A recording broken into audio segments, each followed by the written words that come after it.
Welcome to the show to be named later podcast form. I'm Jonny Voss, along with my nephew Noah Stoerzinger. And right off the bat, we're back. And to no fault of Noah's at all, he has really tried hard to put this thing together. And, I just found out that, they got the internet on computers nowadays. So here's the deal. I'm going to reference a lot of different quotes from different things like The Simpsons and Family Guy and that kind of thing. So that's not my own personal joke. But it has been about, 5 days, Noah, where I couldn't get this going. And the troubleshooter got us through. So that's number one. From here on out, we are planning on doing this weekly. Is that right, Noah? It is. Yep. Every Sunday, I think we said. Every Sunday. Very good. Okay. That brings me to my next point. It's come to my attention that the first podcast we did, I let a few F-bombs slip out during the broadcast. And I'm just going to say right now, we got family, we got friends that listen to that might not use that kind of language. I sometimes forget myself when I become very passionate about what I'm talking about. But here's the deal. I don't know, Noah, if any of your families listen to it, but I'm guessing that your grandpa doesn't need to hear any kind of those kind of words. So first and foremost, I'm going to apologize to Ron and anybody else who is offended by my usage of the F word. I will try very hard not to. I'm not going to say it's not ever going to happen again, but I'm just saying there were way too many of those, and maybe it was because I was, in a foreign city. Drinking some of the foreign beer, not Budweiser, but drinking something. So I'm going to work on that as well. And I apologize to everybody for that, but I'm a passionate guy. So there you go. And you notice my nephew didn't use any foul language. So very good job, sir. Well, for full disclosure, I edited out quite a bit, and I did as well. But I edited it out. I think I forgot a couple, but it's all good. Okay. So, like I say, can't promise anything, but we will go on from there. Now we're going to you want to talk sports, right? Absolutely. I don't want to talk politics. Let's talk sports. I got to say this right off the bat, because I did, there's some things we got to set up before we get into the teams that we're going to talk about. Okay. And, here's the deal. Most of my friends that I watch the games with, like the teams that I like as well. I am a hometown guy all the way across the board. I love all my Minnesota teams. I have supported them since I was 4 years old. I don't watch anybody else. Okay. However, I've been accused not once, but maybe 50 times by a lot of my friends that I am a very negative person. And I'm going to quote, and this isn't even mine either. I was listening to Dan Barrero. I don't even know. He was on vacation, and a guy brought up a lyric from a Public Enemy song. Huge fan from a Public Enemy song called Don't Believe the Hype. And in that, there's a lyric that says, some call me negative, but they're not positive. Now I'm going to let you do whatever you want with that line, but it never hit me until I heard that on Barrero's show. Okay. When people call me negative about the way that I talk about my teams, perhaps they're not positive as to exactly what I'm bringing to the table. And I'm going to give you a very, very quick example of this. Okay. This was a couple weekends ago. I went to a friend of mine's house. She had a lot of family over. They were from Milwaukee and St. Louis, I believe. When I walked into the room, they had pay-per-view, two different, UFC and boxing. So I walked into the basement, all these guys, most of them I never met. And I was like, hey, y'all aren't watching hockey? Because the University of Minnesota Golden Gophers hockey team was in the national championship against Quinnipiac. All right. I get them somehow to watch this game. Gophers are up 2-0. Quinnipiac scores. It's 2-1. I said, as the third period started, I said, I guarantee I'm going to tell you what happens. Quinnipiac is going to tie this game up. It's going to go into overtime, and the Gophers will lose in overtime. My new friends said, How can you be so sure? I said, well, let me take you back to 1989. I watched a Gopher men's hockey championship with my father against Harvard University. There was no way we should have lost that game. We lost 4-3 to Harvard in overtime, and my dad just laughed and laughed and laughed about it because they showed the graphic. This is the first national championship in Harvard University history. And at that time, I knew, okay. So as I'm watching this game 2 weekends ago, before Quinnipiac tied the game up, I walked out of the room to get some food. Came back, and overtime was just going to start, and I walked out of the room again, and I went out to smoke a cigarette, came back in. I believe it was only 10 seconds into overtime. We lose. Mm-hmm. When I get back down into the basement, these new friends that I had from all parts of the country said, Jonny, everything you said happened exactly how you said it. They tied it up with 3 minutes to go. They pulled their goalie, and then in 10 seconds in overtime. Okay. So my point is, I'm a realist. I don't cheer against my teams, but I'm realistic about what happens. And for some reason, God hates Minnesota. He does. I'm convinced of that. Yeah. And so that's where I come from when I talk about the teams that I talk about. It's not that I don't want them to do well. It's just I'm pretty sure that somewhere in heaven, God is laughing at us for watching these teams. And we're going to get into that in a little bit. But I'm just putting that disclaimer out there right now. Yeah, I think it's – do you find that, because I wouldn't say you're I mean, when you look at it, yes, you're a realist, but I think, yes, it does come off as negative. Do you find it difficult to have sports conversations with other people when do they blow you off, or does it even make it more interesting? Because I think it makes it more interesting when you have two different sides. They're so used to it that they just give me, and they just say, well, that's Jonny. Okay. Hung out with a good friend last weekend, and he might have had a point on this, but he said, every time you talk about the Timberwolves, you seem way too gleeful when you talk about the negative things about the Wolves. He might have a point, but there's a reason why. The Timberwolves are a whole different entity than any of the other Minnesota teams. I got 2 points on that. Number one, as a Minnesota fan, it doesn't matter what team I watch. I just write the worst case scenario, and then I'm not disappointed. Right. And usually the worst scenario happens, right? Yeah. And so then I don't have to cry about it. I don't have to cancel recess for the next 3 days for my students, which I used to do, okay, because I just know what's going to happen. All right. But now with the Timberwolves, it's a little different thing because I am somewhat gleeful sometimes when all this stuff goes down, because you're talking about 30-some years of nothing, okay?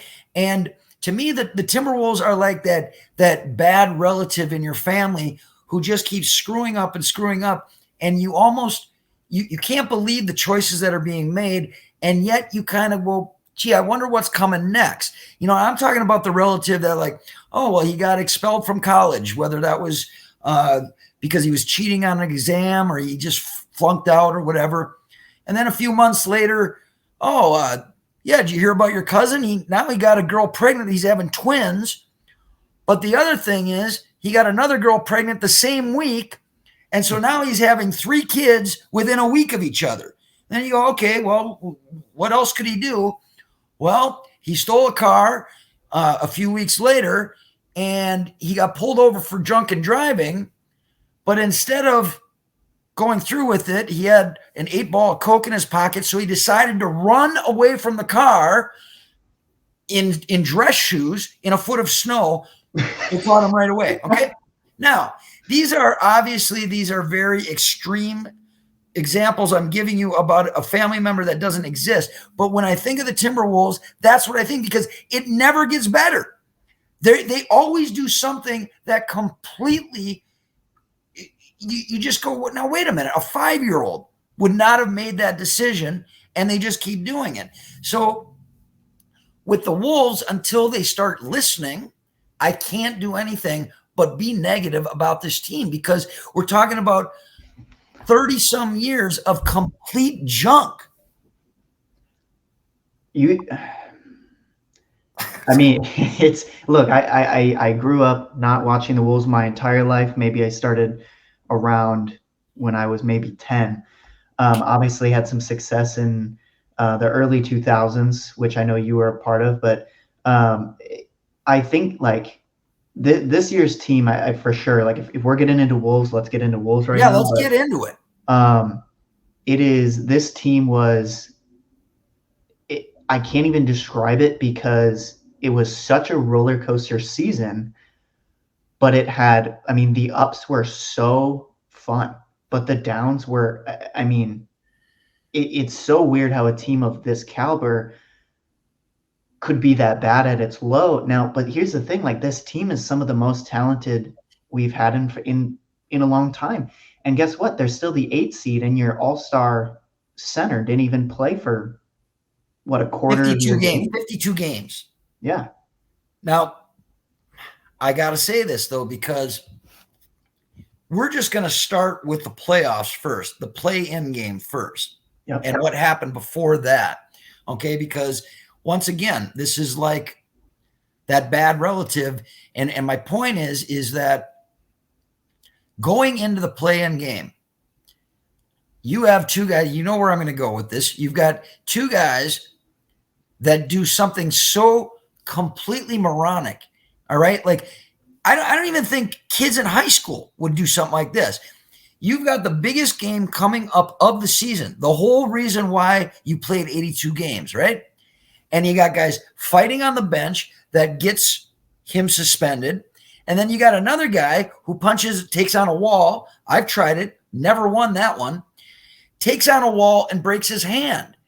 And so it's another chapter of Timberwolves basketball being so incredibly bad. And let me add one stat.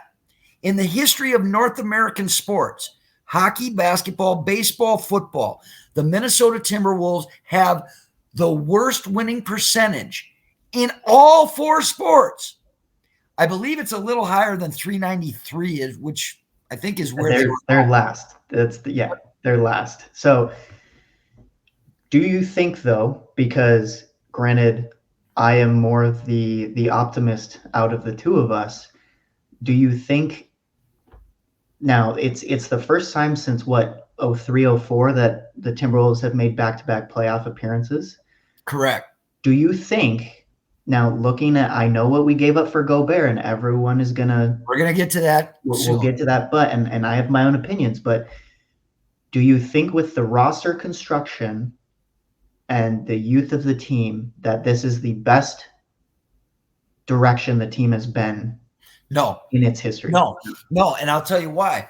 The whole reason they brought Gobert in was to see how Gobert and Cat would play together, right?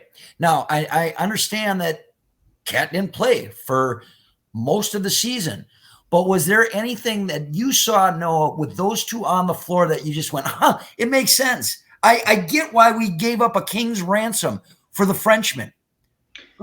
Anytime, any game where you went, I totally understand why we gave up 9 guys for that one person.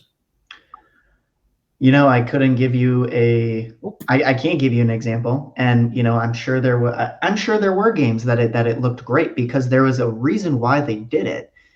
And there are people smarter than us in the front office, but, you know. But that's what I'm saying is if you have a snapshot of what those two guys looked like on the floor, are you completely just like, well, oh man, I'm so sorry that Cat didn't play 50 some other games. But what I'm saying is when they were on the floor together, there was nothing that told me that this is something that we're going to look forward to for the next 5 years. And in fact, it makes me think that they've got to rethink what they did, whether that's Cat. Obviously, you can't do anything with Gobert now. But I think there's now I'm in the boat where you don't trade Cat. I think Cat is your I don't think he's your star player anymore, and it's not his team anymore. But I'm sorry, he impacts the game too much. And here's where I'll go Not in the with the last two Gobert. games he had, or three. I'm sorry, his last three games he hasn't.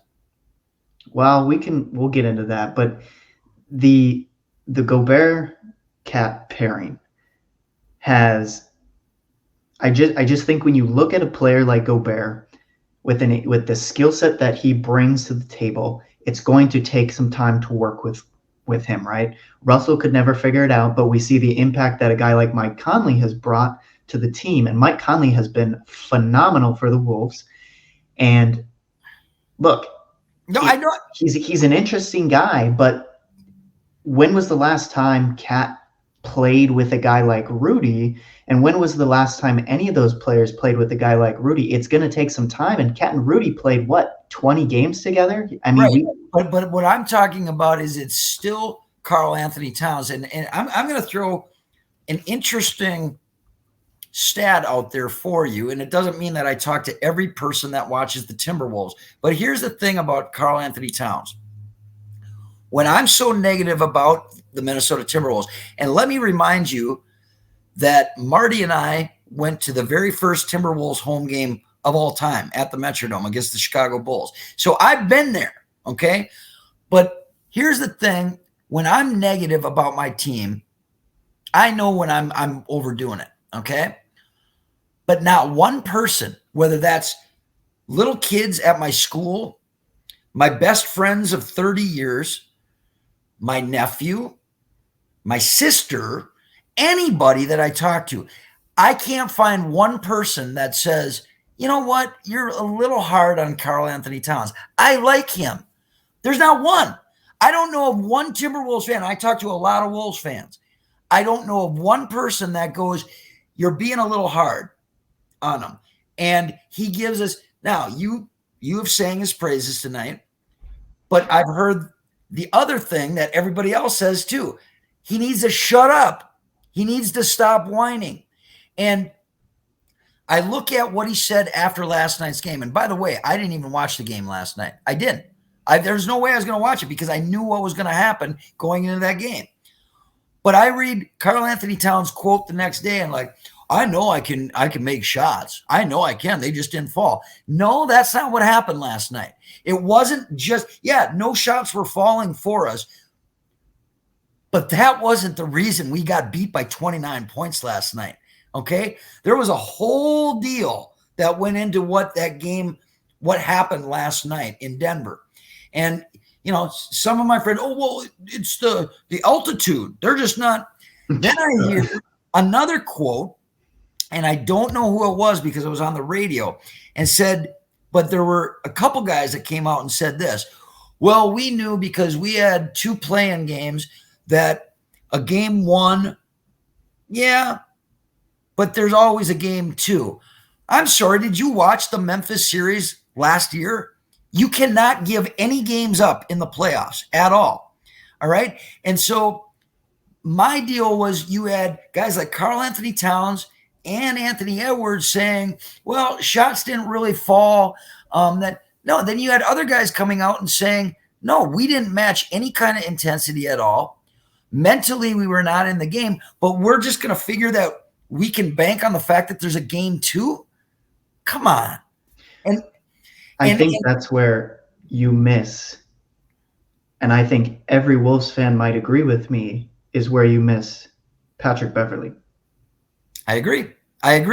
Because instead, who do we got? We got Slow-Mo, who not only punches or gets punched by his own teammate because of all the trash he was talking. I mean, now here's the thing.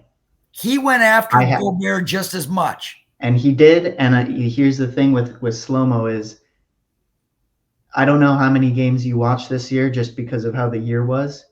Kyle Anderson is a leader. Kyle Anderson impacted this team incredibly well. Again, we're not professional basketball players. I don't know what is said on the court and everything, but I know that a lot of guys, Gobert was not one of them, a lot of guys credited him for telling them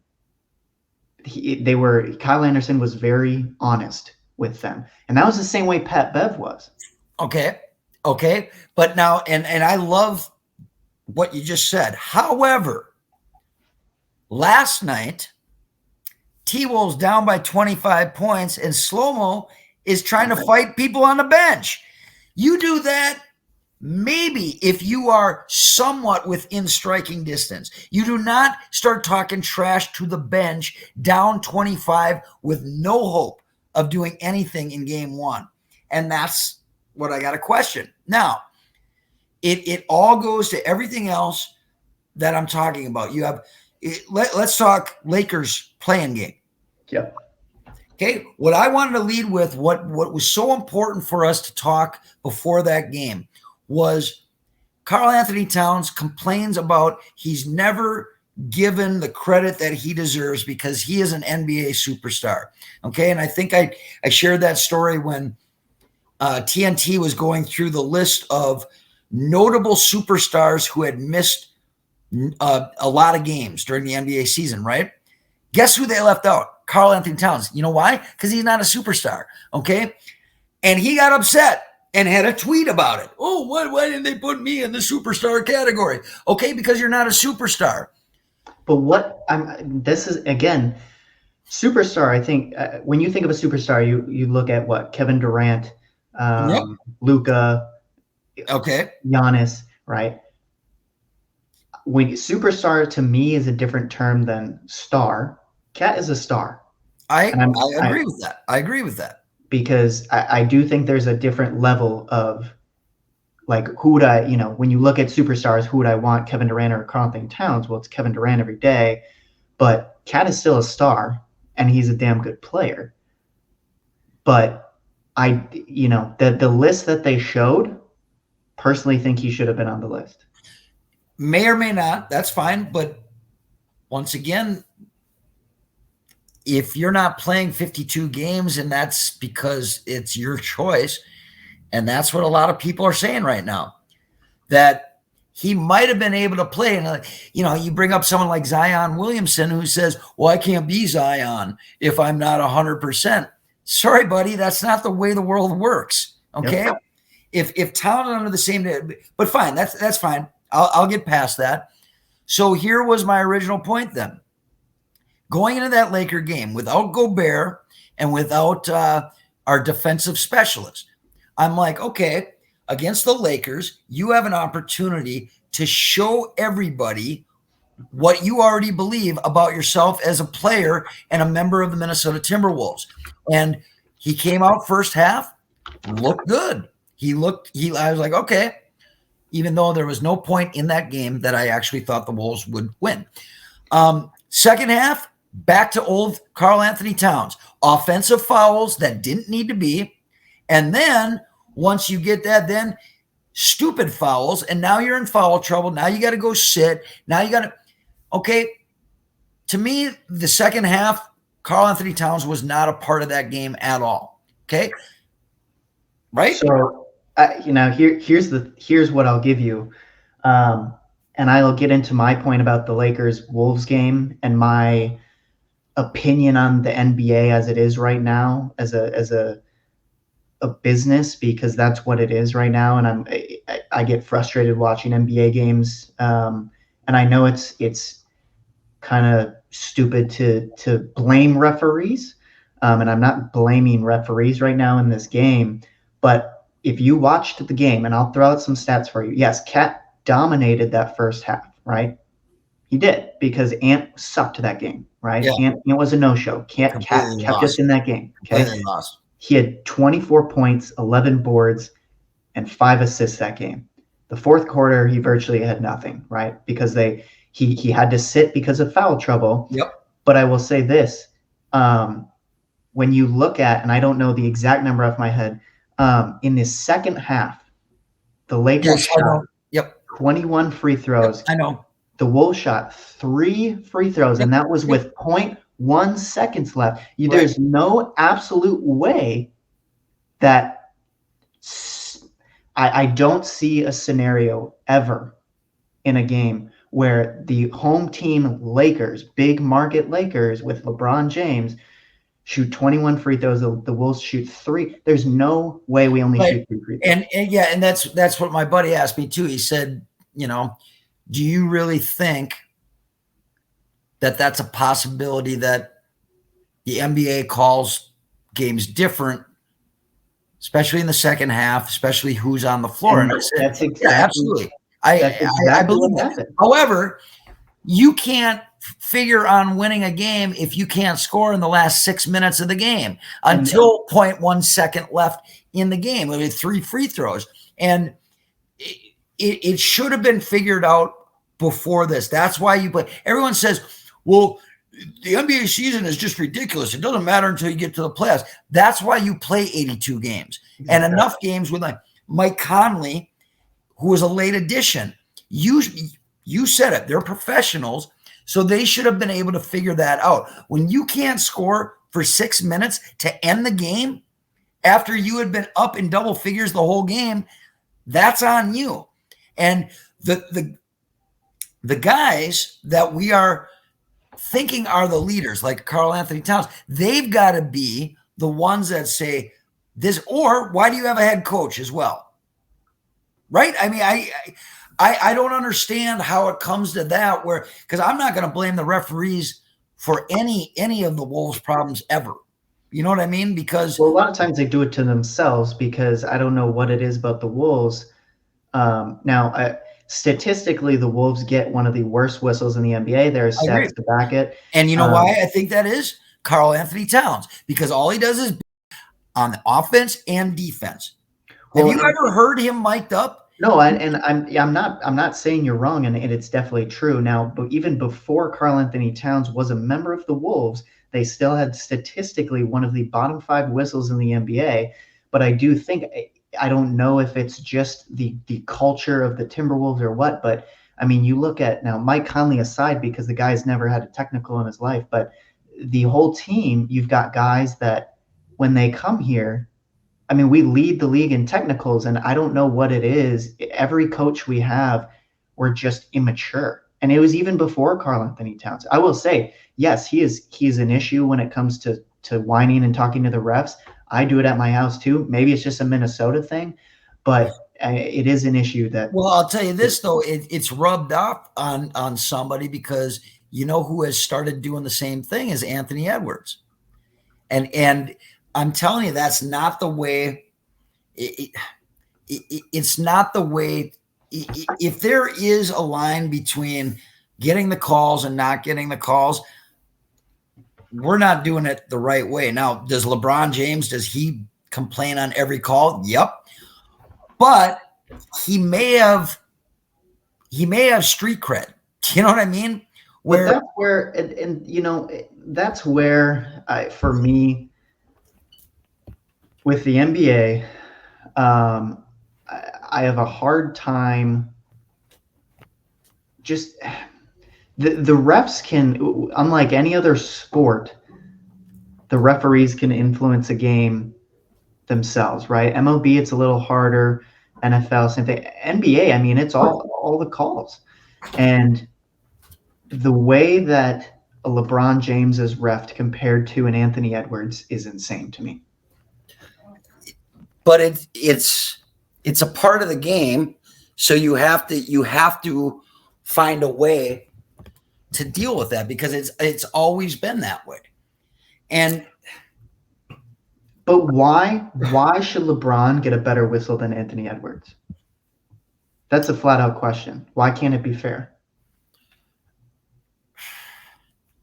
And I know that sounds. I would say this, and that's what I'm saying. Right there. When you look at ratings, okay, who's going to get you more money? Who's going to get you more ratings? The Lakers in the playoffs playing the Grizzlies, who they obviously had some issues during the season. That's going to be a great playoff series. Yeah, I think the NBA wanted the Lakers in. Who would you pay to watch play basketball? LeBron James or Karl Anthony Towns?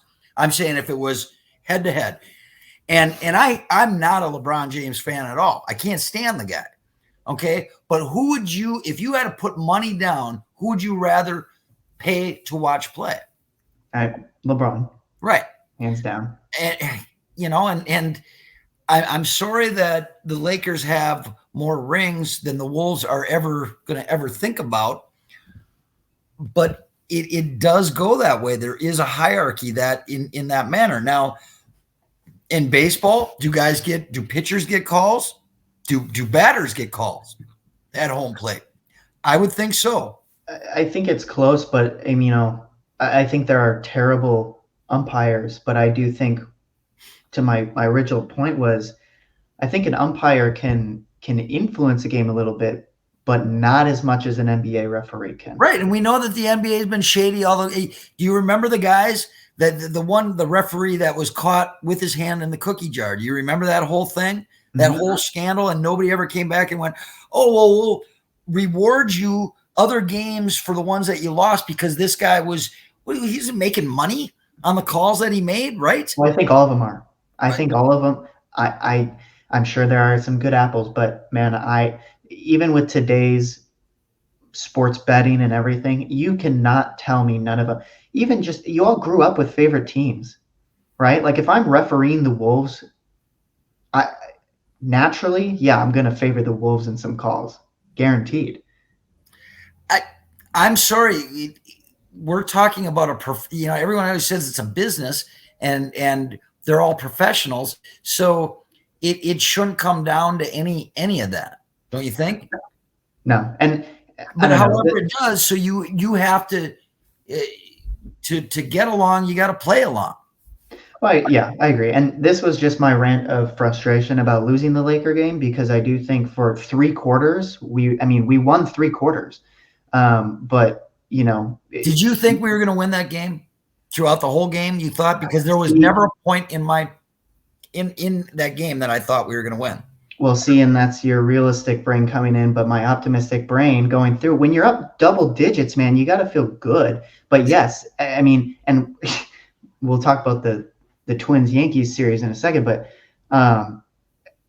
you got to feel good as a fan. You ride the highs, right? And I had my responses for this, whether we lost or whether we won. Whether we lost, it was going to be about the NBA and everything. If we won, literally no one on TNT, which I can't stand watching anymore because of how they cover the Wolves. Well, I'm sorry, man. They talked about what did Barkley call them? 14 feet of mediocrity. That's what he referred. And sure, and here's the thing: they gave us absolutely no chance to win, and that's fine. But look, the Lakers just barely beat a team with Anthony Edwards had his worst game ever, right? You have no Jaden McDaniels, you have no Naz Reid, and you just barely beat us, but you gave us no chance to win that game. Come on. They do not know. I hate the national media because they have no idea how to cover small market teams, and the Wolves are one of them. But Barkley, did go off on the Lakers at halftime, and he said, and they even called him on it. They were like, "No, you said that there was no way that the Wolves would win this game," and he said, "No, they'll still lose," and he was right. Okay, so you go into Oklahoma City against Oklahoma City. I'm sorry, I was not convinced we were going to beat them, and you had to have beat them. They're a little teeny tiny team. There was no reason why we shouldn't beat them by 25. But what, you're so pleased with that outcome that now you're not going to think ahead to game 1 in Denver?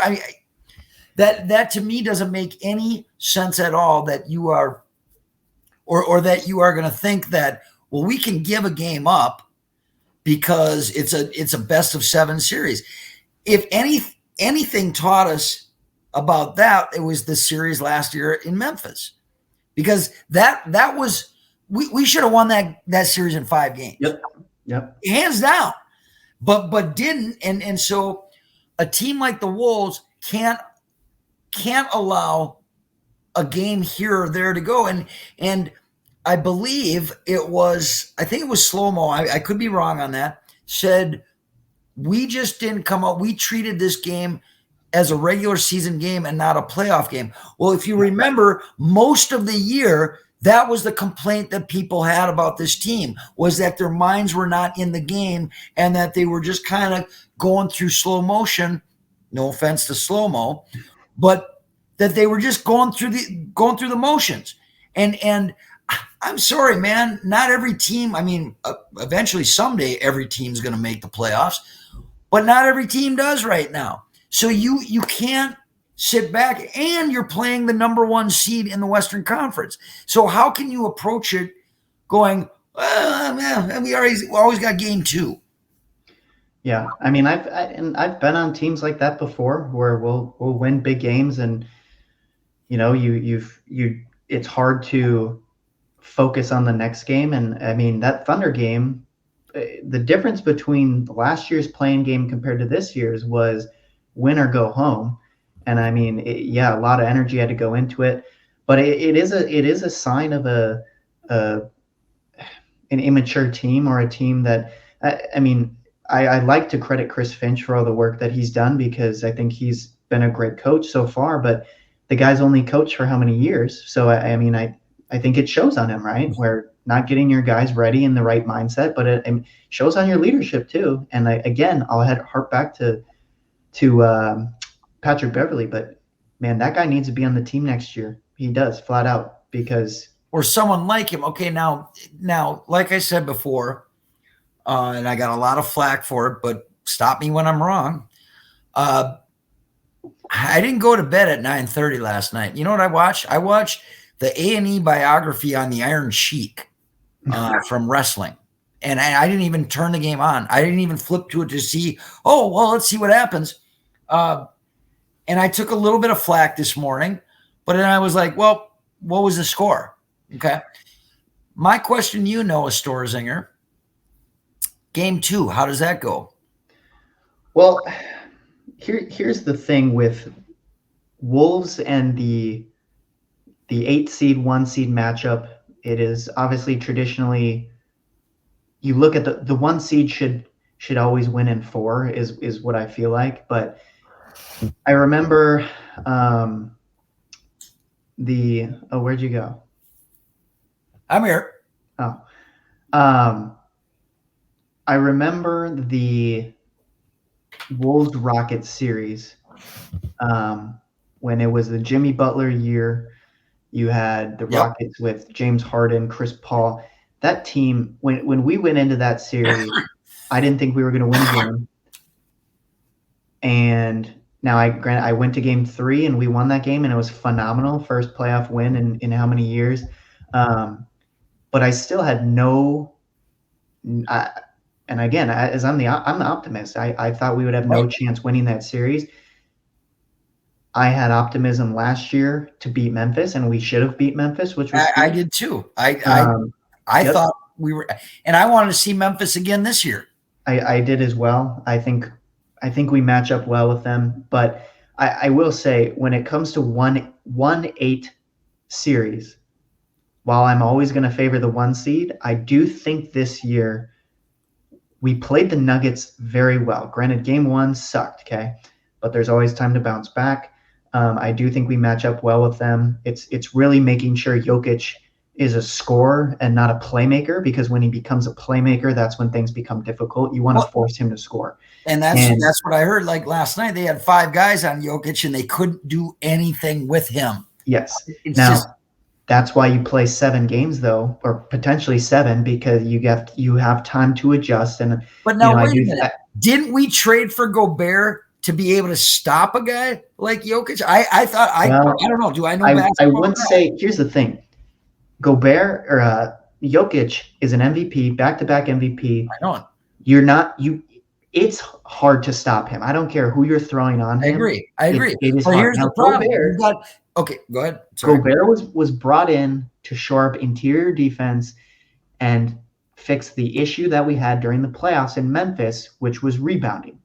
And I wouldn't say he's fixed our rebounding, but you have to admit our rebounding has been better. I'm not saying it's good, but our rebounding has been better than it has before, because yes, Gobert gobbles up, how many rebounds a game. But when it comes to game 2, I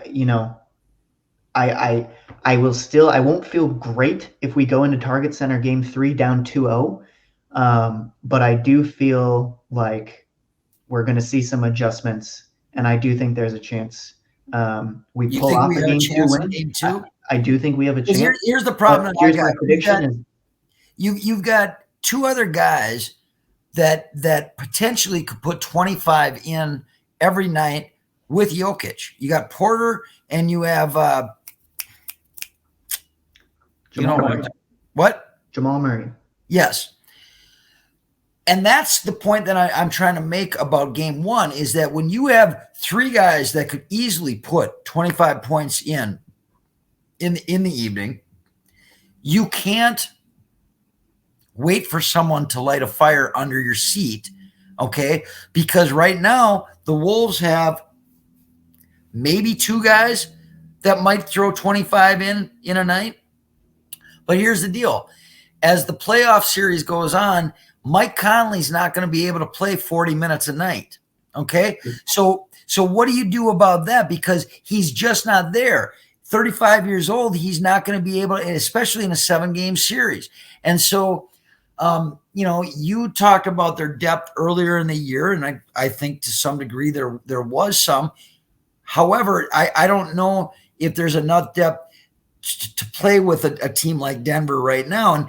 And I'm not even sold on Denver. But, one of the reasons I didn't watch the game last night was because the first 3 games, all the underdogs won on the road. Yep. And so you would go in and go, it must be one of those magical nights where everybody is a visiting team. Minnesota. Nope, 29 points. Right. And so I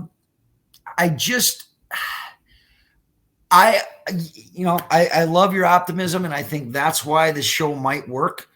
This podcast might work, because I think I need to hear some positive things that will get me back on track. However, I think you need to listen to some of the things that I'm saying negatively, because I've lived 50 years. You know what I mean? And that's no disrespect towards you, but like I say to all my friends, it's like, I don't know how else to tell you this, because one thing, when Marty and I were down in Kansas City, we were driving home back to Minneapolis, and Marty said, look, you have a knack for predicting things, Jonny. And I said, but it's not because I think I know more than others do about basketball or football or baseball or anything like that. It's just that I watch my team so often that I know exactly the script that they're going to write. And I would like, for one time in my life, for that to be a different scenario, and as I'm watching the Minnesota Wild right now, my other good buddy said the Wild are going to be the first team to win a playoff series out of the Big Four, and I've got to believe that right now, because I don't see game 2. I don't think is I think I'll watch game 2. But I'm pretty sure this is going to be a 4-game series. All right. The Twins don't know how to win playoff games. The Vikings don't know how to win playoff games. And so, man, I wish I could skate, but I don't know how to skate. But I'll still watch the Minnesota Wild. Do you think that, let's say one of these years, let's say next year, theoretically, the Timberwolves win the finals, okay? Okay, they win the finals. Okay. Do you think? Wait, in the next 2 years? I'm just saying, like, let's just say, hey, next year they won the finals, okay? Yep. Do you think that people will diminish your value of the win because of how negative you were throughout the season? No, because this is why this is what I tell. Listen, we've come to an age right now where kids don't watch teams. They have no loyalty to a team. They only have loyalty to a player. Okay. And I even got that. I got some really good friends that I've known many, many years, but they even did that. When Ticket went to Boston, I had friends that were like, no, I've always liked the Celtics, dude. I have, I'm like, no, yeah. And you know what? I haven't heard them talk about the Celtics since he left. Okay. Which only proves my point. So I always tell people that I watch every game. No, I didn't watch last night's game, But for the most part, in 30 some years of Timberwolves basketball, yes, I watch, or at least I'm aware of what's happening. I didn't watch the game last night, but I can speak with an education about what happened last night. Okay. With the Twins, especially with the Vikings, I've got, Minnesota fans are fickle. Okay. And I would not consider myself fickle, because being negative and being fickle is two different things. Being fickle is going, I'm not going to watch them. No, I'm not watching them on Sunday because the Vikings, all they do is lose, or they're one and done in the playoffs. And I'll still watch them. Okay. Mm-hmm. And I'll watch the Timberwolves tomorrow night. Okay. And there's a difference between being a fair weather fan and being realistic. Okay. And so what I tell either the people that follow players, like, how many jerseys do you think my Kevin Durant friends have? Seriously, how many jerseys from different teams do you think they have? And you know what? He's lucky he got one in Golden State, because I know you like Durant and he's very talented, but sucks as far as it goes winning championships, my man. And he ain't going to do it again this year either. And you can shop him around anywhere you go, and the grass is always going to be greener. But he got lucky deciding to strong arm his way into Golden State and getting a ring, and then thinking he was going to do that elsewhere. Okay. When it comes to fair weather fans, I'll say the same thing. I have been here, and you might not say being negative. I'm still supporting them because I pay a lot of money to watch them play. Right. Okay. And on their merchandise. And I spend a lot of my time, don't have a girlfriend right now, watching their asses. Okay. So when we do win that championship, I am going to bask in the glory of going, you know what? You know why I can enjoy this? Because even if I was negative, it doesn't mean that I ever stopped cheering for them. Because if you would have watched me against the Lakers, when we hit big shots, and I only have me and my dog gets scared of me when I'm watching these games, okay? But I'm still cheering for them. But for me to say in the same breath, they're still going to lose this game, doesn't make me less of a fan. It just means that I know how this team is going to play down the stretch. And so when they do, if they do ever win, but remember, they got to win a playoff series before they can, win a championship. Yep. I will be basking in that and saying, where was everybody else 20 years ago, 10 years ago, 5 years ago? And that's what I stand on. Yeah. Yeah, I like that. I think that's good too. I wanted to clear that up for everyone listening, just because, I think that's good to come off, so it's not, they don't think you're just Mr. Negative all the time. So, okay. But you are a true fan, and I appreciate it, and that's why I think these conversations work. So I agree. We got off track, but I will say for my Nuggets, before we go, we'll go Twins here after. Yeah. Because how much time we got here? We're around 48 minutes right now, but okay. My Nuggets prediction is Nuggets will win in 6. The Wolves will take 1 at home. The Wolves will take 1 on the road, and that's it. Okay. I like that. There were many, many years that, and the thing is, the Wolves, in my experiences with the new, because playoffs are new to you, right? I mean, since 2017, I haven't seen. Right. Yeah. So when we started watching the Wolves, and we went a lot of years before the team made the playoffs, right? And then they did every year. And many times they were 7 seed, 6 seeds, They'd go to Seattle, they'd go to San Antonio, they'd always steal one. They go to LA, they'd steal 1 on the road right away. Play 2 on the road, they get 1. Sometimes they win the first game of the series. You come home and you go, we got this. All we got to win is, and it would never happen. So I like that optimistic way of looking at it for you, and hoping you talk very highly of this team this year. I just don't see it in them. I think there's too many splinters in the windmills of these guys' minds right now. Okay. And I don't think you have a definite leader on this roster, or a guy like Patrick Beverley, who will kick someone's butt and say this way. And I'm not talking about slow-mo, because obviously he rubbed him the wrong way in whatever manner. You know, we need to talk about stupidity, and I will use a strong word like that. Your best defender punches a wall and takes himself out. It just, you can't even believe that these are choices being made by any. Well, he's young, so I don't know. No, these are still pros who are getting paid a lot of money by us to watch them play or not play. All right. And we'll get into the whole NBA not play on another podcast, but I think we should switch gears because I don't always have to be negative. Let's talk Minnesota Twins. This is what I'm excited to talk about, because I do think this Twins team, man, it's while I do think there are some things to nitpick, this team is fun, and I am extremely excited about this team, who have an off day today. It is currently Monday. But you heard the news though, right? Well, and we'll get into that. Okay. I want to go over. We're going to recap. If you listen to the last podcast, we had predicted jokingly that they would be 15-0 after a Kansas City Royals sweep.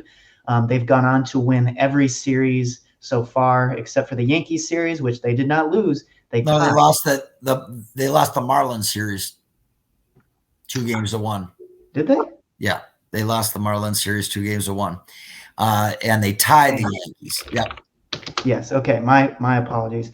But this team is, what are they? 11-10-5. They're 10-6. 10-6.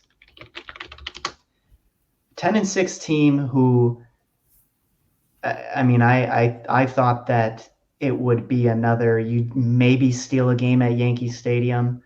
I thought we'd only win one game in Yankee Stadium. And my goodness, Carlos Correa comes up in that game too. That game we should have lost. I shouldn't say should have. The fight is in this Twins team. And I mean, I don't know if you saw the Domingo Germán sticky stuff thing. So what was that? No, because I fell asleep because I had a late night the night before, and I fell asleep before that happened. But Rocco was pretty upset about it, and that was because he didn't comply to what was being said, right? So Rocco, in my opinion, you know, obviously I'll be biased, but Rocco had every right to be mad because Domingo Germán, I believe it was rosin that he had on his hands. Yeah, it was. Right. And the umpire, I guess, had seen that and told him to wash it off. Okay. And he didn't comply to it, right? He comes out to the next inning and continues to pitch with the rosin on his hands, and they let him continue to pitch, which I don't understand. It's the same thing to me with, I mean, for the NBA, the Lakers are the Yankees for the MLB, right? Like it's your big market team. And I thought we were cracking down on the sticky stuff issue. And obviously not because it's the Yankees. If you look at his spin rates were extremely high compared to his other multiple starts that he had in the beginning of the year. He was absolutely shelled in the beginning couple starts that he had in the year, and he comes to the Twins, has some sticky stuff, spin rates go up, and he mows us down. Now you tell me how that, because I would think gripping a ball, if the ball sticks in your hand, though, you're talking about the spin. You can get more of a spin on the ball because you have that extra grip. Yeah. So it's interesting. Like you can, like when I would pitch, there were certain places I liked to pitch better because obviously I wasn't using sticky stuff, but they would use different baseballs with different seams. And when you could get a better grip on the seam, you'd be able to, your curveball would have more life, your two seam would have more life. And when you use all the sticky stuff, spider tack, rosin, whatever, when you can really grip that baseball and get some good spin, I mean, but now does the ball come off your hand any different because of the amount of stickiness? You know what I mean? Like, I know what we're referencing a little bit, but it's more beneficial to the fact that you can grip it harder than you would with nothing on your hand. if Okay. that makes sense. Yep. So when I fell asleep, like I woke up for Rocco's press conference and he didn't go into great detail. He just talked. Hey, he scored! Wild got one. Sorry, 1-0. 47 seconds left in the first period, and that's the point I was going to make about the Wild. They ain't going to get blown out tonight. But okay, well, that's another thing. So, did Rocco get thrown out of the game? He did. He did. He should have. Right. And what did Major League Baseball ever? Because this weekend had been kind of spotty for me, so I didn't hear everything that went along with Saturday and Sunday's game. I watched Sunday's game, but not Saturday's. He gets kicked out of the game. Did MLB ever come back with any kind of explanation why Herman was able to do that? No. Now the umpire, I believe, and I could try to find it. I highly doubt I'm going to find it on Twitter or whatever, but I did see it on Twitter where they asked the umpire about it, and his reasoning was poor. Like I couldn't understand why he was still allowed to pitch, and they maybe knew that they messed up, Right. And they're trying to just somewhat defend themselves, but it was atrocious. How, I mean, if it was the Twins player, he would have been ejected. Like Right. I'm sorry, it would have. It again, being the realist, like yes, that if the Twins player had rosin on his hands, was asked to wash it off, he didn't. He would have been ejected. But in my opinion, because it's the Yankees, nothing happened, and we got killed. So yesterday I watched the game. It was one of those dream matchups. Here is the point that I'm going to make, and I feel sorry for these people, but it's the way it is. One of the biggest complaints about baseball, and that's why we've got all these stupid rule changes this year, is because it's not exciting. Wait a minute.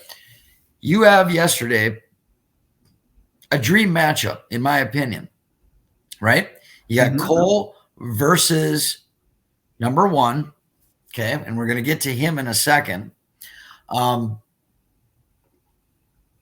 was a 2-0 game. I don't think Cole gave up a hit until, the seventh inning, right? Seventh inning, and I think he pitched complete game shutout. Which I didn't know you were allowed to pitch complete games in April. I didn't know that. Okay. He was pretty efficient. He's a good pitcher. So to me, it was one of the better games that I think you would see in Major League Baseball this year. Okay. But obviously it's not, because it doesn't have enough explosions, for the casual fan. And we took one on the chin yesterday. However, the Twins organization was not was not affected by the fact that he lost that game yesterday, because you know what happened today, right? Yeah. For those who don't know, Pablo Lopez and the Minnesota Twins have agreed on a 4-year extension, for $73 million, which is about $18 million a year, which in my opinion, for a guy who through 4 starts has an ERA under 2, who could potentially be in, if he pitches like this, I mean, it's a Cy Young season. $18 million for a guy like that is a steal. You get him for the next 4 years. You anchor your rotation. You've got Pablo Lopez. You got Joe Ryan all through 2027. Phenomenal deal. The Twins now have a formidable rotation. And the reason I say that is because he was only wrapped up till the end of next year, correct? Yep. We only had him. And so this is something that the Twins don't normally do, right? I would see them looking at it. At least they would let him go till the end of the year before you're thinking, and then go, all right, is he 10-8 or is he 12-4? You know what I mean? Twins just pulled the trigger, which they never do. Yeah. And I don't know if that's the Falveen connection or that they convinced the poll ads to do this, but you never see this with the Twins, right? No, and I think it's the cheap poll ad. You could say that. the cheap pull-out, whatever the word I'm looking for, the notion that the pull-outs are cheap, it's starting to become a lost saying. When you look at I'll give you Buxton's that. I'll give way you of that. Pablo Yep. Lopez, Yep. it's and that's fun to say because I never thought I would ever see that. But I think the idea behind locking up Lopez was you know he's a good pitcher and that's why you went out and got him. And at the price that you paid, I think you wanted to make sure that for the next 5 years you were going to have Pablo Lopez. I love it. I love it. Yeah. Absolutely love it. And we talked earlier, when the trade was first made, and you understand, yeah, I was negative on the Gobert trade right off the bat. And I still stand by that. And I'm going to stand by it for the next 5 years. However, with Lopez and Arise, I don't think I was Mr. Negative. I said, I want to see how this plays out. Okay. Arise is hitting like something like 536 or something. Doesn't matter. And he hit his first cycle, his career. Doesn't matter. And the Marlins are winning games now. But that does not matter to me because the more I see Pablo Lopez pitch, the more I know that this was the right thing for the Twins. And when I look at their starting rotation, it didn't matter because when I watched the Twins when we had Santana, when I watched them when we had what's that? Liriano. Well, yeah, I'm getting to that. I'm talking about an ace guy. Brad Radke, I would put in as an ace. Frank Viola, Sweet Music, way before your time. But you only counter that with maybe one other really, really good pitcher. With Viola, it would maybe Blyleven for 1 year. Right. Alan Anderson, I'm pretty sure because he was the ERA king in those Viola years. With Santana, you had Liriano. With Brad Radke, I don't know. You never had a 1-5 though, ever. And so every time that I watch Lopez pitch, I get so excited. And I'm going to say this right now. I want to make an official apology to Pablo Lopez right now because his first game at Target Field, there was nobody there. No one at the game. And the 10 people that gave him a standing ovation as he walked off the mound. And that's not how Twins baseball should be. He should have got a roaring applause from at least 20,000 people, but it was a game in April for his first start. And so I am apologizing as a Minnesota Twins fan because he should want to get or hear how everybody feels about him in Minnesota because we are so tickled pink that we have a pitcher like that. Don't you think? Oh, absolutely. And I mean, it's hard for me I grew up with Santana. I was young. Right. So I couldn't appreciate it as much. But again, I think we'll be talking about the rotation for the entire year only because we truly have a 1-5. You have an absolute ace in Pablo Lopez, and I'll say he is an ace. I agree. You've got Joe Ryan, who I also think think he could be an ace. He could be. Yes. Sonny Gray. I'm not saying he's an ace. He's a good 2. Sonny Gray has the lowest ERA of the 5 right now. And I will tell you this. I don't know if you knew this about Sonny Gray's last start, who gave us 5 shutout innings against. He threw up before the game. He threw 5 shutout innings. Yep. And look, and then Maeda worries me a little bit, but I still like Kenta. Even when you had to skip Kenta Maeda's start, because he's still not built up, you bring up Louis Varland, who absolutely everyone says nothing but good things about this kid. Started off not great against the Yankees, back-to-back homers, but my God, gave you 6 innings of 3-run ball to a team that averages 5 to 6 runs. Everyone says that Varland's going to be now. What was the deal? Did Bailey Ober? He had just pitched in St. Paul. Is that the deal? Is that why they called Varland up instead of Ober? Yeah, so Ober, I'm sure Ober would have been the pick, but he had pitched, I believe, 2 days earlier, and he threw 6 innings, 70 whatever pitches, Yeah. so he wouldn't have been stretched out. But that's the fun thing is like, okay, let's say Maeda needs to skip a start, someone gets hurt, you can bring up Ober, you can bring up Varland, you've got Simeon Woods Richardson who's throwing well still in the minors. This is the Well, most depth I've ever seen. you know who I'm concerned about right now is Mally, right? So Mally, I think yes, obviously there might be some concern, I think, around Twins fans, but from actually what I've seen is people are still calling for an extension for Mally. Now, the Yankees game was tough, but again, that's a team that averages 6 runs a game. Right. Like that's crazy. So I mean, any good pitcher can go in there and struggle. I mean, Sandy Alcantara, one of the best pitchers in the game, and his ERA is over 6. Mally struggled a few times this year. So yes, but when you look at his advanced metrics, and I couldn't pull them up for you, and I'm not a huge advanced metric, like I don't understand it as much as I should, and I want to get into that more.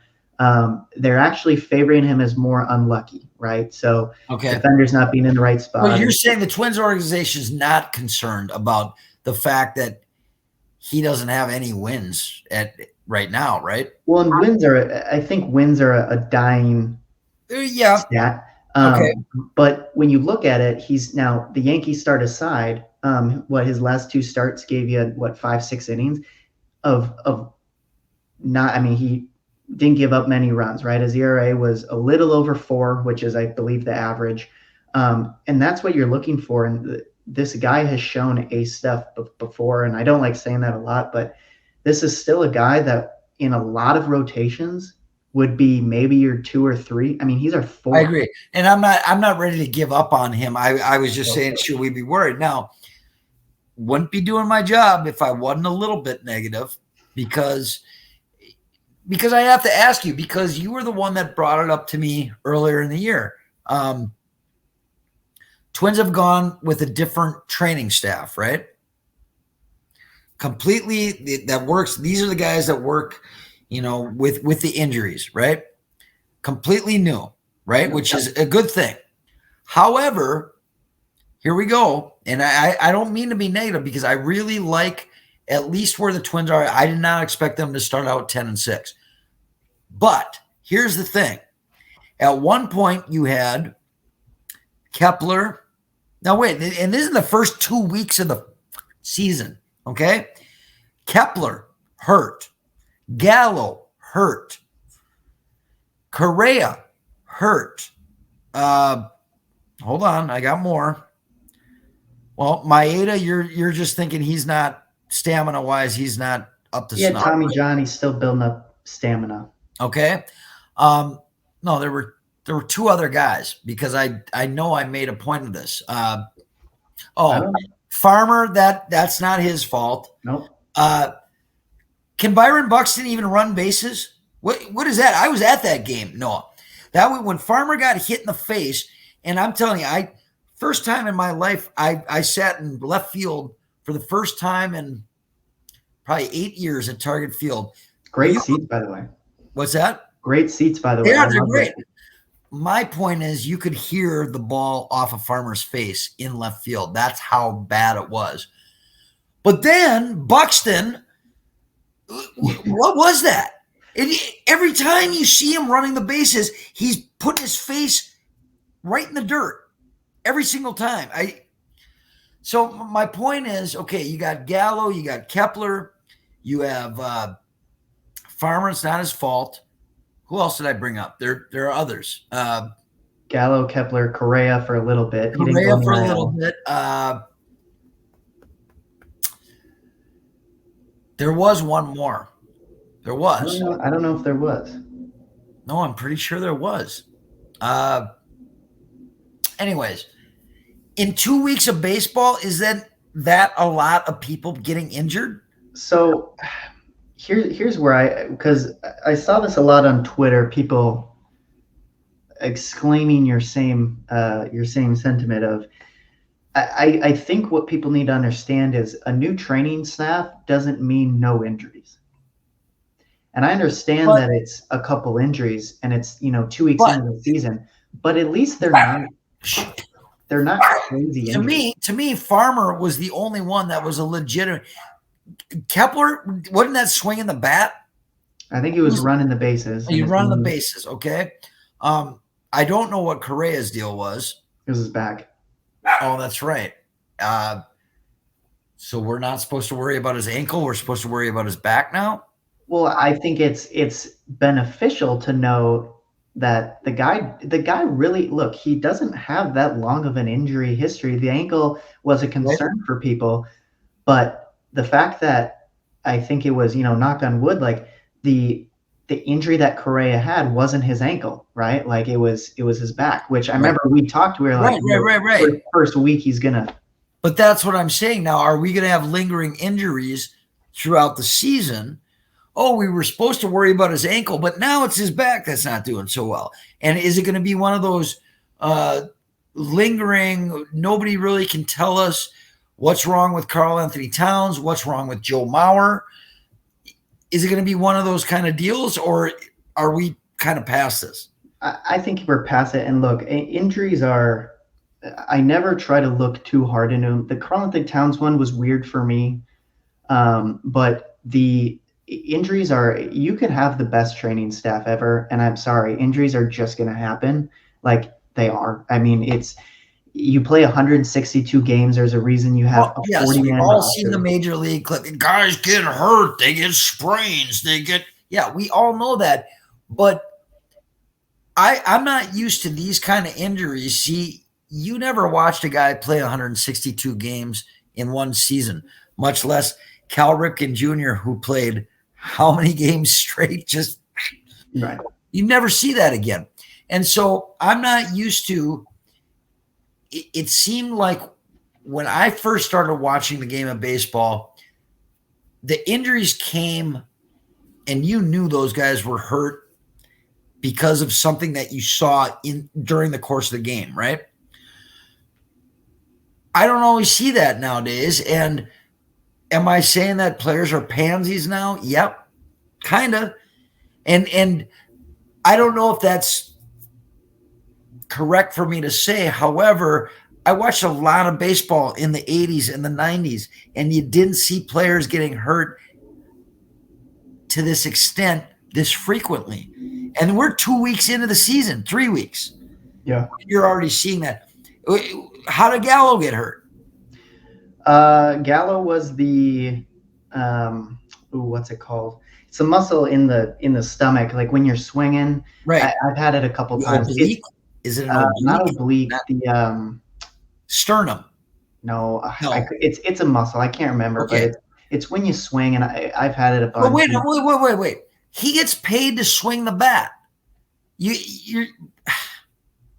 It happens though, and I know, but it doesn't mean that I can't be mad about it. Well, and absolutely, I think it's tough, but I think it's a topic that we revisit halfway through the year when obviously injuries riddled the Twins last year, and if it's the same case this year, then yes, I think it's something to figure out. But Trevor Larnach, he was also injured for a few days. He was okay. But I think that the positive to take out of it is the fact that, yeah, we're 10-6 with all the injuries we had. Look at the depth is crazy on this team. Yep, I agree. I mean, Matt Wallner. You know who you said was a huge addition, and I thought as far as completely a role player, but actually is really giving us some pretty good innings right now is Michael A. Taylor. I thought you were going to say Donovan Solano because that was a crazy signing, and like no one saw it coming. And the guys are at highest batting average. Just Willie Castro isn't here too now. Willie Castro, I would send him down when Gallo comes up. But Michael A. Taylor, I will say, yes, phenomenal to have in the outfield. Not typically a guy who swings the bat well. His average won't be very. But he has though. He's even hit a home run. No, he did, and he's tied for the team lead in homers right now, which is right. Crazy. Is he at 2? 3. Three. Yep. he had back-to-back homers in New York, which was crazy. But it is a testament to this team's depth. I think this team has showed that they're fighters right away, especially with that come from behind win in New York, which we really don't see that from Twins teams. When you go down in New York, you immediately turn the TV off because you know we were going to lose. Right. And I thought we'd get maybe one win in New York. I kept it on because this team has shown me different trends. Like it is a fighting team. I think Correa in the clubhouse has changed the team a little bit. The mentality, he brings a winning mentality, and it's fun to watch. Like it's fun to watch fun baseball. That's why it's my favorite sport. Right. Good baseball is fun to watch, man. And this team's playing it. Okay, I got one more question for you. Because I don't know how to spell his name. So hold on a second. What can you tell me about Mr. Canada, Edouard Julien? Edouard Julien. Now, first of all, do you know why? You know what number he's wearing? I don't off the top of my head. What is it? I believe he's wearing 47. Let me check that for a second. But okay. And I bet you don't know why he would wear that number. Does it have something to do with Canada baseball? Yes. There was a Canadian third baseman for the Minnesota Twins named Corey Koski. Corey Koski, yes. And I believe now, I don't know if I can't see right now what number he's wearing, but I believe that hold on now. I know this is not good for. So I believe he's wearing 47. So that was not a number that he initially wore, but I believe the equipment manager with the Twins are like, "Oh, you're Mr. Canada.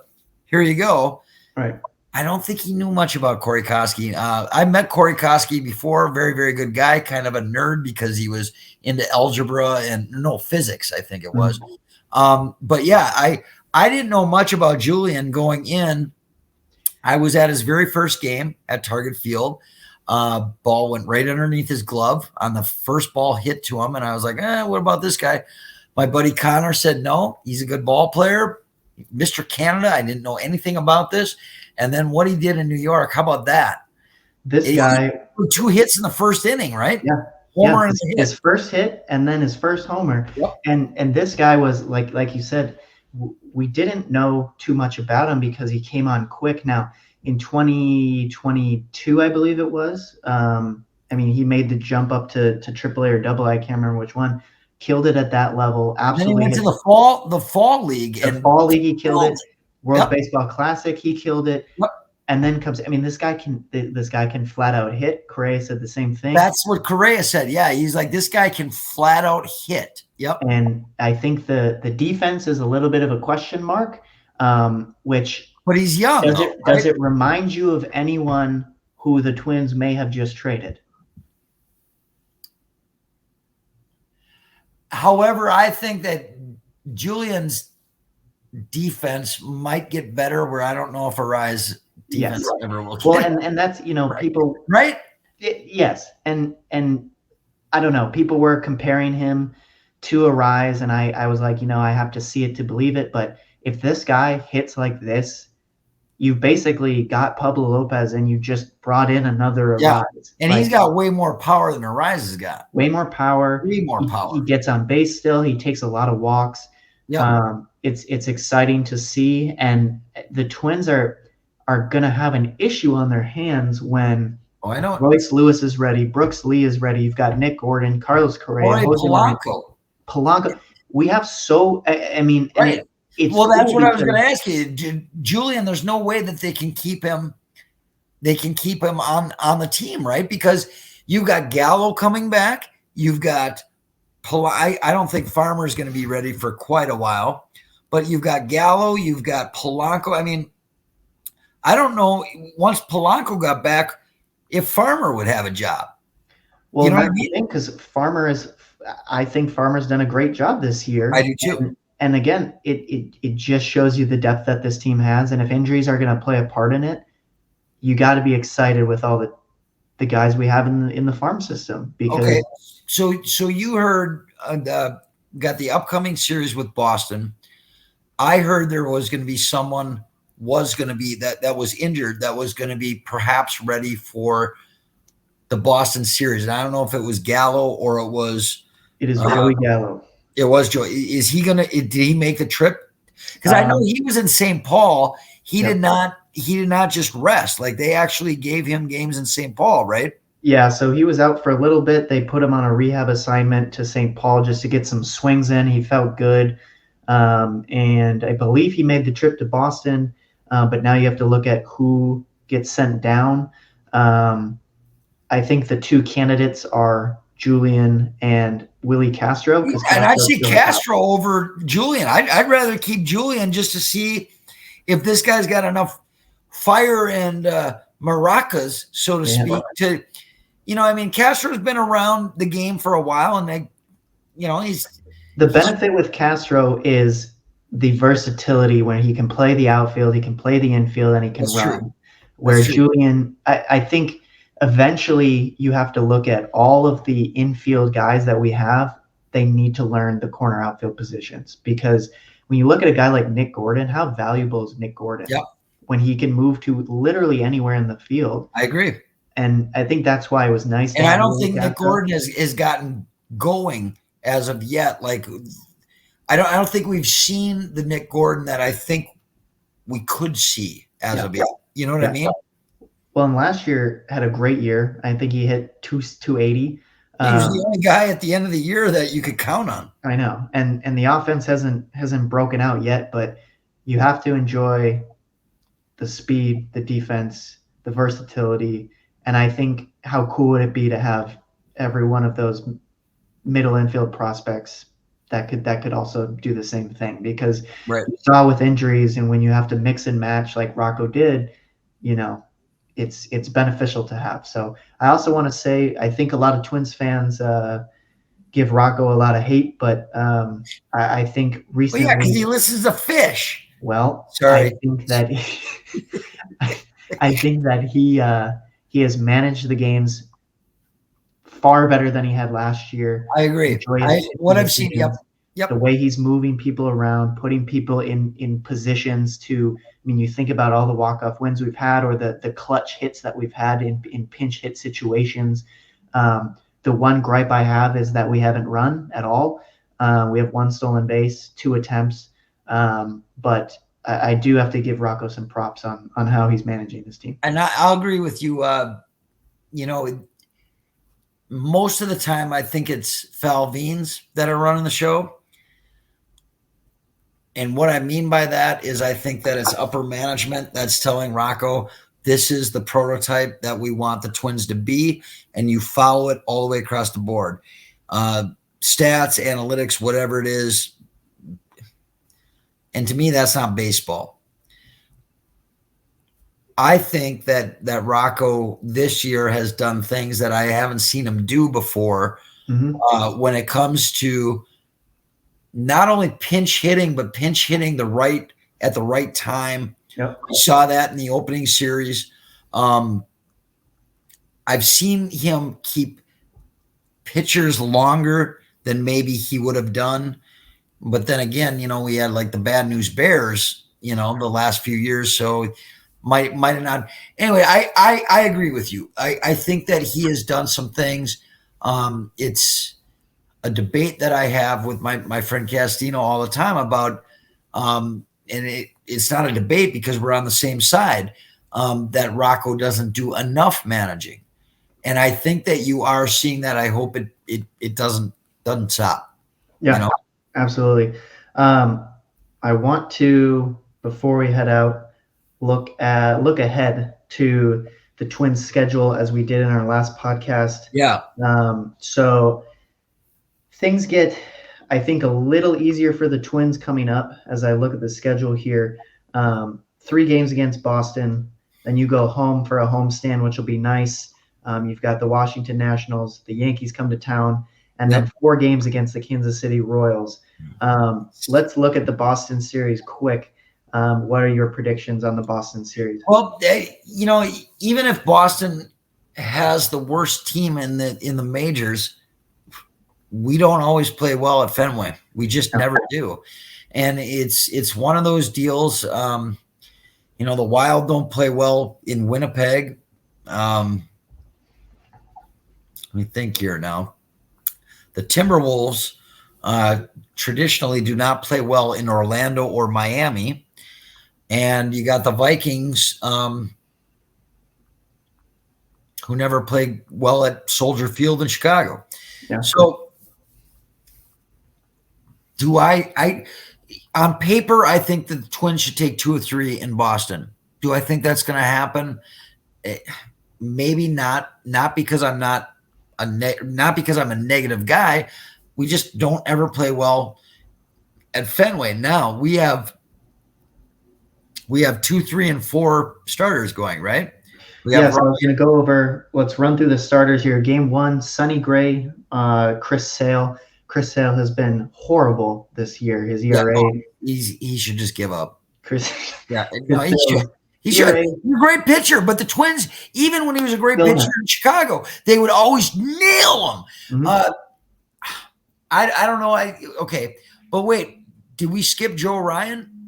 So Joe Ryan goes game 2. Oh, okay. Why is that? Why is there Joe Ryan on Corey Kluber? But wasn't but Ryan usually was the number 2 starter though, right? No.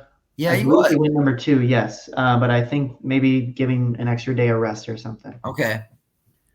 So you got Gray, Ryan, and then it'll be Malley again, right? Well, currently it doesn't give me a starter because I don't think they have decided yet. I think it's either Malley or probably Kenta. That's right. Kenta's going to be back for sure or not? I think they only said he was expected to skip 1 start. Is Varland still with the team? Varland was just optioned down to AAA. They brought up Brent Hedrick, who is our 30th ranked prospect. Good soft throwing lefty. I'm not a big fan of soft throwing lefties, but he mixes his stuff well. What? He comes out of the pen? He comes out of the pen, yeah. Long reliever. Interesting. Okay. All right. Fresh arm, basically. What's your prediction? I say 1 and 2. I hope not, though, because out of the next after the Boston series, I think you have 2 of 3 series that you should win.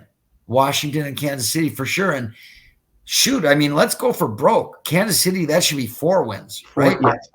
Now, I think with how bad Boston pitching has been, Chris Sale and Corey Kluber have been bad this year. I think those are wins that the Twins will take. I think they take 2 of 3. I don't think they win the rubber match in game 3. But looking ahead to Washington, this team has won 5 games. You should sweep Washington. You should sweep Kansas City, New York. I say take 2 or 3. We got 3 games with the Yankees, right? Yeah. Okay. You take 2 or 3 from the Yankees too. I think it's extremely plausible. I would be happy with 1 of 2 though, or 1 of 3. Okay. All right. Well, I think we've probably gone. Is there a time limit on how long we can do our podcast? We can do whatever we want. We just have to hope people listen. Okay.